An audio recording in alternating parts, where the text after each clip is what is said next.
Good morning. तो first मैं wife माట్లాడతారు తర్వాత నేను మాట్లాడతాను। गुड मॉर्निंग फ्रेंड्स, मेरा नाम शाहिन है। मैं हाउस वाइफ थी पहले, अब दोनों मिलकर बिजनेस कर रहे हैं और वेस्टेज में आने के बाद लाइफ बहुत ब्यूटीफुल हो गई है और बहुत अच्छा लग रहा है। अब ज़िंदगी में तो बहुत अच्छा लग रहा है क्योंकि ज़्यादा पैसा होना भी ज़रूरी है ज़िंदगी में, क्योंकि हमको लाइफ स्टाइल बहुत ज़रूरी है। पहले तो लाइफ स्टाइल क्या था वो भी नहीं मालूम था। Thank you wastage. और वेस्टेज हमारी ज़िंदगी में आने के बाद हमारी ज़िंदगी में बहुत फ़र्क आया है। Thank you. यस రెడీ ఉన్నారా? సో నిజంగా ఈరోజు గ్రేట్ మన వెస్టేజ్ మేనేజ్మెంట్కి అందరికి ఒకసారి మన ఇక్కడ దీపక్ సార్కి మన అందరూ మన సికింద్రాబాద్లో ఉన్న శ్రీకాంత్ సార్ ఇంకా అరవింద్ సార్ మొత్తం స్టాఫ్కి ఒకసారి గట్టిగా క్లాస్ ఇద్దాం. సో మన గురించి రాత్రి వాళ్ళు కష్టపడుతుంటారు. సో ఈ బిజినెస్లో నేను రావడానికి ముందు ఒక క్యాబ్ డ్రైవర్గా పనిచేసేవాడిని ఇదే శంషాబాద్ ఎయిర్పోర్ట్లో. కానీ ఈరోజు ఈ క్యాబ్ డ్రైవర్ని ఒక విఎంసీఎం మెంబర్గా చేంజ్ చేసిన మా గ్రేట్ అప్లయన్స్ ఇక్కడ ఉన్నారు ఆల్రెడీ. సో కొందరు బిజీ ఉండడం వల్ల రాలేకపోయారు. ఈ ఆపర్చునిటీ నాకు ఇచ్చిన మా great upline Aruna Kumari madam వాళ్ళ దగ్గర ఒకప్పుడు నేను డ్రైవర్గా పనిచేసేవాడిని. ఈ అవకాశం తీసుకున్న తర్వాత ఈరోజు మా లైఫ్ చేంజ్ అయింది. తర్వాత మా great upline Kulkarni sir, Charan sir, Inderbir sir, Rajanna sir, Prasad sir, మా గ్రేట్ ఎస్పి భారీల్ సార్, వీళ్ళందరికీ నేను పాదాభివందనం చేస్తున్నా. ఎందుకంటే ఒక బొగ్గు లాంటి వ్యక్తిని తెచ్చి ఇలా రత్నంగా తయారు చేసి ఇక్కడ స్టేజ్ మీద నిలబెట్టారు. సో క్యాబ్ డ్రైవర్గా పనిచేసి ఆ తర్వాత 4 సంవత్సరాలు ఇదే శంషాబాద్ ఎయిర్పోర్ట్లో ఎంతో కస్టమర్లతో తిట్లు తినుకుంటా దెబ్బలు తినుకుంటా రోడ్ల మీద మా బతికెట్లుండదంటే నిజంగా ఆ కుక్క బతుకని నయం. ఒకసారి ఏదో ఇంటికాడ వండుంటే ఇంట్లో తింటే టైంకు దొరికితే తింటుంది, కానీ మాది అట్లుండదు. డ్రైవర్గా పనిచేస్తున్నప్పుడు రాత్రి బాల్ రోడ్ల మీద కష్టపడే వాళ్ళము.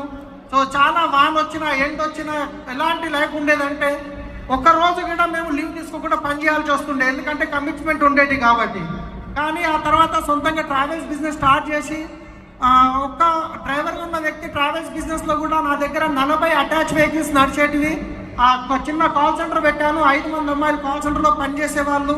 నా ఇంచుమించు నాకు 70,000 నుంచి ₹1,00,000 దాకా ఇన్కమ్ వచ్చేది ట్రావెల్స్ బిజినెస్లో. ఓలా క్యాబ్ వచ్చిన తర్వాత బిజినెస్ అనేది కంప్లీట్గా కొలాప్స్ అయిపోయింది. చిన్న చిన్న ట్రావెల్స్ అన్ని బంద్ అయిపోయినాయి.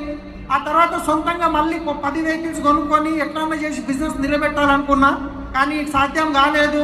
24 లక్షలు అప్పు ఏదైతుందో అట్టనే మిగిలిపోయింది. ఆ కొన్న వెహికల్స్ మళ్ళీ అమ్మవాల్సి వచ్చింది. అప్పులలో బాధలు, వాళ్ళ తిట్లు తినలేక ఒకరోజు నైట్ ఎవరికైతే నేను చిట్టి కట్టేవాళ్ళు మా గ్రేట్ అప్లైన్ చరణ్ సార్ అక్కడ రావడం జరిగింది. ఆయన ప్లాన్ చెప్పించాను. అంతకుముందు నేను చిట్టి డబ్బులు టైంకి కడితే అంటే 2 చిట్టీలు ఉంటే 25 లక్షలు.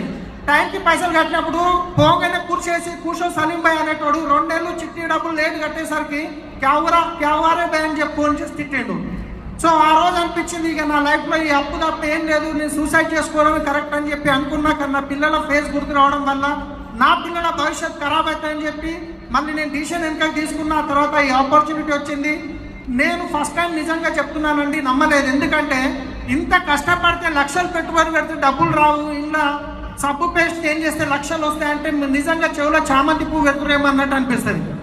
కానీ మీటింగ్స్కి వెళ్ళి సికింద్రాబాద్ ఆఫీస్లో ఛాంపియన్ డే ప్రోగ్రామ్ జరుగుతుండే ప్రతి 2వ తారీఖుకి అక్కడికి వెళ్ళి అలాంటి చిన్న చిన్న మీటింగ్స్ అన్ని అటెండ్ అయ్యి ఒక నిర్ణయం తీసుకొని ఒక గోగ్రౌండ్ మీటింగ్ అటెండ్ అయ్యి ₹1,00,000 వస్తే చాలని బిజినెస్లో నిలబడ్డానండి. ₹1,00,000 వస్తే చాలు అని.